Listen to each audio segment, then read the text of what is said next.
जय हिंद, वंदे मातरम। मैं सुबूही Khan. Civil laws यानी कि शादी, ब्याह, विरासत, ज़मीन जायदाद, संरक्षण, प्रतिपालन या फिर गोद लेने के कानून आदि। आजकल ये सवाल उठ रहा है कि हमारे देश में एक यूनिफॉर्म सिविल कोड होना चाहिए, यानी कि आप किसी भी पंथ, किसी भी मजहब, किसी भी जाति के हों, एक समान सिविल कानून सबके ऊपर लागू होना चाहिए। लेकिन कुछ लोगों ने समाज में ये अफवाह उड़ानी शुरू कर दी है कि यूनिफॉर्म सिविल कोड मुसलमानों के खिलाफ है। मैं सर्वोच्च न्यायालय में अधिवक्ता हूँ, एक सामाजिक कार्यकर्ता हूँ और इत्तेफाक से मजहब से मुसलमान भी हूँ। तो मैं इस विषय को क्लियर करने के लिए आप लोगों के सामने इसलिए मौजूद हुई हूँ क्योंकि मैं ये मानती हूँ कि मुसलमान समाज को यूनिफॉर्म सिविल कोड की आज सबसे ज़्यादा ज़रूरत है। मैं आपको कुछ उदाहरण देकर ये बात समझाने की कोशिश करूँगी। हम लोग राष्ट्र जागरण अभियान नाम से एक अभियान चला रहे हैं जिसमें हम भारत प्रवास पर हैं। उस अभियान में प्रवास करते हुए हम लोग हैदराबाद पहुँचे। वहाँ हमें जाकर पता चला कि हैदराबाद में आज भी अरब से 70-70, 80-80 साल के बूढ़े शेख आकर 12-12 साल की बच्चियों के साथ निकाह करते हैं। उसको नाम दिया है मिस्यार मैरिज, यानी कि ट्रैवलर्स मैरिज। जब तक उनकी यात्रा चलती है तब तक वो निकाह चलता है। जब वो यात्रा ख़त्म हो जाती है तो निकाह की एक्सपायरी डेट आ जाती है। एक छोटी सी बच्ची का शारीरिक शोषण करके, दुष्कर्म करके ये शेख अपने देश चले जाते हैं और बोलते हैं कि इसकी इजाज़त उनको शरिया देता है। आज भी मुसलमान समाज में पुरुष बहुविवाह करते हैं। अपनी बीवी के होते हुए अपनी बीवी की मौजूदगी में दूसरी बीवी लाते हैं। आप सोचिए कि एक महिला का शारीरिक, मानसिक, मनोवैज्ञानिक, आर्थिक हर तरह का शोषण करके ये पुरुष बच के निकल जाते हैं शरिया लॉ की आड़ लेकर। छोटी छोटी बच्चियों के साथ, 12-12 साल की बच्चियों के साथ किसी भी उम्र का कोई व्यक्ति, जवान हो, बूढ़ा हो, निकाह कर सकता है, यह बोलकर कि शरिया में 12 साल की बच्चियों के साथ निकाह जायज़ है। जब कोई बच्ची प्यूबर्टी अटेन कर लेती है, उसको पीरियड्स शुरू हो जाते हैं, तो शरिया के मुताबिक उसके साथ निकाह किया जा सकता है। ऐसा इन लोगों का मानना है। एक होता है अडॉप्शन, यानी गोद लेने का कानून। मुसलमान समाज में गोद लेने का भी कोई अधिकार नहीं है।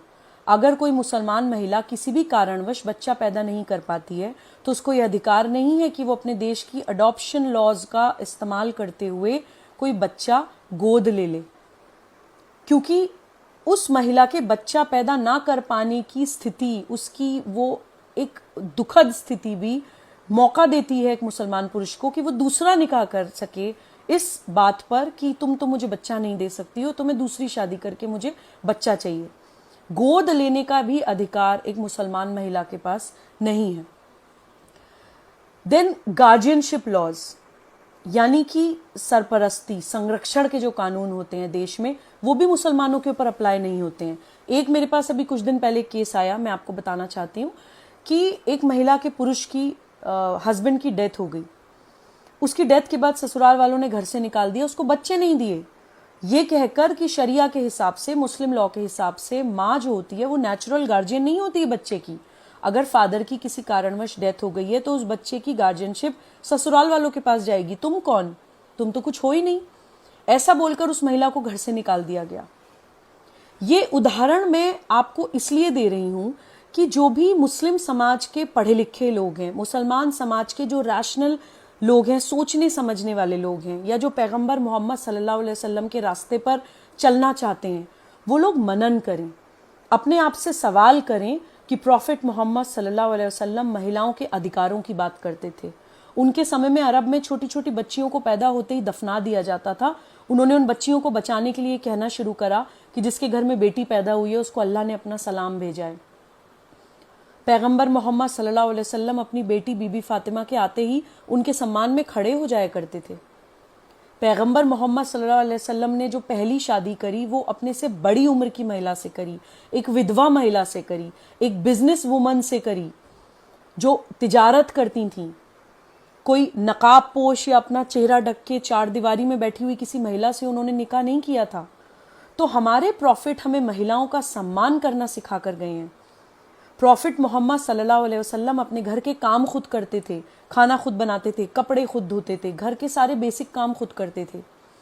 उनके रास्ते पर चलने वाले हम लोग, हमने महिलाओं को एक सेक्सुअल कमोडिटी बना दिया है। इस्लामिक समाज के, मुसलमान समाज के सारे अपराध महिलाओं के और छोटी छोटी बच्चियों के साथ होते हैं, और अगर उनके फेवर में कोई कानून आ रहा है तो हम उसका भी विरोध करने के लिए खड़े हो जाते हैं। हम क्या कर रहे हैं? मैं अपील करना चाहती हूँ इस्लामिक समाज के जितने भी समझदार लोग हैं, ठीक है आपकी नाराजगी किसी व्यक्ति, किसी संगठन या किसी पार्टी से हो सकती है, लेकिन उन छोटी छोटी बच्चियों की तरफ देखिए जो अपनी सुरक्षा के लिए, अपने सम्मान के लिए, अपने भविष्य के लिए हमारी तरफ देख रही हैं। हम समझदार हैं, हम पढ़े लिखे हैं, हम उनको इस दलदल से निकाल सकते हैं। कृपया यूनिफॉर्म सिविल कोड का साथ दीजिए और इन बच्चियों का हाथ पकड़ के इनको इस गंदे दलदल से बाहर निकालने में सहयोग करिए। जय हिंद, वंदे मातरम।